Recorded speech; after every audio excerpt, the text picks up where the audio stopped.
Hai, Rizky di sini. Kemarin kita udah pernah nge-review laptop dengan prosesor AMD Athlon Gold 3150U. Sekarang kita kedatangan lagi yang memakai Athlon Gold, tapi yang kali ini berasal dari brand Asus. Apakah kira-kira laptop yang ini lebih bagus daripada yang kemarin? Inilah Asus M409D.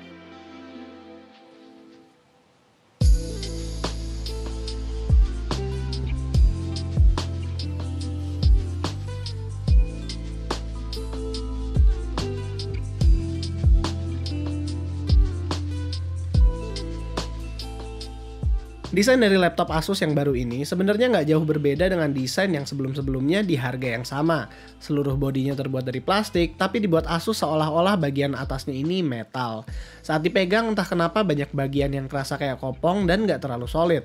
Pas dibuka pun bagian monitornya nggak bisa dibuka pakai satu tangan dan hinge-nya juga terdapat beberapa flex.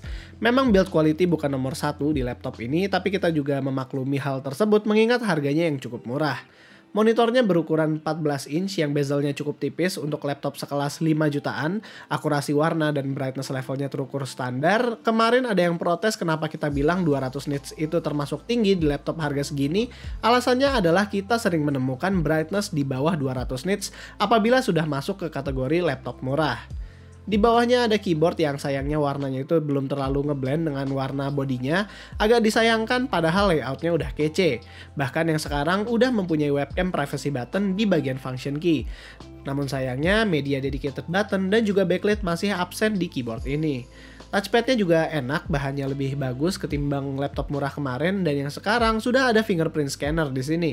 Yang paling bikin gue concern adalah bagian bawahnya, dimana bahannya ini kerasa plastik banget, dan juga apabila kita ketok-ketok bahannya itu masih jauh dari kata kokoh. Nggak cuma dari bahannya doang, kami juga nggak begitu demen sama desain bagian bawahnya ini yang terlalu melengkung ke atas. Bayangkan aja, laptop ini bisa setebal 2,3 cm, kebanyakan karena di bagian bawah ini doang.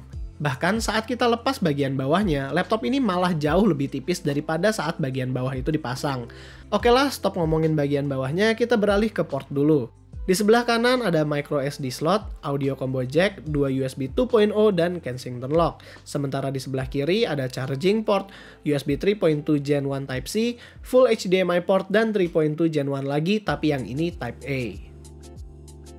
Performa laptop ini sebenarnya nggak jauh berbeda dengan laptop dengan Athlon Gold yang kemarin kami review. Hanya saja entah kenapa skor Cinebench di sini lebih rendah ketimbang yang kami sempat tes. Performa yang lebih rendah tersebut juga terlihat kalau kami tes 3D Mark dan melihat skor Firestrike dan Skydiver ataupun saat kami coba gaming test dengan Dota 2 dan CSGO. Saat kita cek dengan HW Info, ternyata memang laptop ini mempunyai thermal limit yang membatasi clock speednya saat full load. Athlon Gold di Asus M409D ini memang bisa jalan sampai 3,3 GHz, tapi hanya sampai 6 detik pertama saja saat kita Cinebench. Dan sisanya CPU-nya hanya akan jalan di 3,0 GHz. Itulah alasan kenapa performance-nya tidak setinggi 3150 Gold yang sebelumnya. Tapi saat kita coba tes untuk render video menggunakan Premiere Pro, ternyata export time-nya itu nggak terlalu lama, dan pengalaman produktivitas ringan lain juga nggak terlalu berbeda dengan laptop setaranya. Selain itu kita juga ngetes dual channel RAM-nya, hanya saja sayangnya kita lagi nggak pegang yang 4GB, jadinya kita cobain aja dengan 8GB satu keping ini. Setelah menambah RAM-nya jadi 12GB dual channel, memang sih RAM-nya jadi dual channel namun tidak maksimal. Di sini kita melihat adanya penambahan performa di gaming walaupun tidak terlalu signifikan. Persisnya terlihat apabila kita membandingkan skor Firestrike-nya dengan yang sebelumnya, baru terlihat kalau penambahan performanya hanya sekitar 5-7%. Suhu dari laptop ini juga hangat. Saat kita coba Cinebench sambil membuka HW Info, ternyata suhunya bisa mencapai 90 derajat Celcius hanya saat tes multicore aja. Tetapi untungnya laptop ini tetap bisa lulus uji stres dari Firestrike. Berbeda dengan suhu CPU-nya, suhu surface laptop ini benar-benar tidak hangat sama sekali, jadi masih oke. Menggunakan laptop ini selama semingguan itu nggak jauh berbeda sama memakai laptop dengan Athlon Gold lain. Karena kita tidak menggunakannya di high performance banget, hanya di pemakaian biasa aja. Baterainya juga hanya tahan sampai 5 jam karena kapasitas baterainya cukup rendah. Keyboardnya agak keras untuk dipakai ngetik dan keyboardnya ini juga travelnya nggak terlalu dalam, tapi touchpadnya itu lumayan enak buat dipakai karena memakai precision driver. Sejauh ini pengalaman pemakaian gua nggak terlalu jauh berbeda dengan laptop-laptop Athlon lain yang pernah gua coba. Productivity test keringan semacam Office dan teman-temannya juga kerasa enteng karena udah memakai SSD NVMe. Kalau kalian mau ganti-ganti SSD-nya juga di sini nggak susah buat buka laptopnya.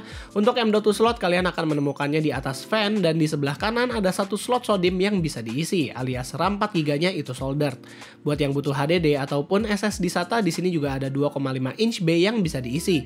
Dan kita juga udah diikut sertakan HDD kit dalam pembelian biar bisa upgrade dengan gampang. Dan yang terakhir paling buat adapter, gue selalu suka dengan adapternya Asus yang compact dan gak cuma ringkas aja, tapi adapter ini juga ringan buat dibawa kemana-mana. Jadi kesimpulannya untuk Asus M40D ini kalau kata gue sebenarnya performanya ya sama-sama aja, battery life-nya juga sama-sama aja, cuman paling ya nggak enaknya di build quality. Kalau misalnya build quality-nya si Asus ini gue kurang suka, apalagi surface bawahnya. Dan kalau misalnya kita bawa ke cafe ya sebenarnya lebih mewah si Athlon Gold yang sebelumnya daripada laptop yang kali ini. Cuman ya kalau misalnya kalian memang beli hanya untuk mungkin nyari price to performance atau nyari laptop murah yang memang udah kenceng, ini udah SSD, ini udah bagus, entengnya sama aja, battery life-nya juga sama, performanya pun sama. Ini bukan berarti tidak worth it untuk dibeli, ini tetap worth it untuk dibeli, apalagi ini udah ada SSD-nya, itu yang paling penting. Jadi paling itu aja pendapat gue tentang Asus M409D. Kalau misalnya kalian suka dengan video kali ini, jangan lupa kasih kita like, share, dan subscribe. Dan yang terakhir, gue Rizky, always stay safe.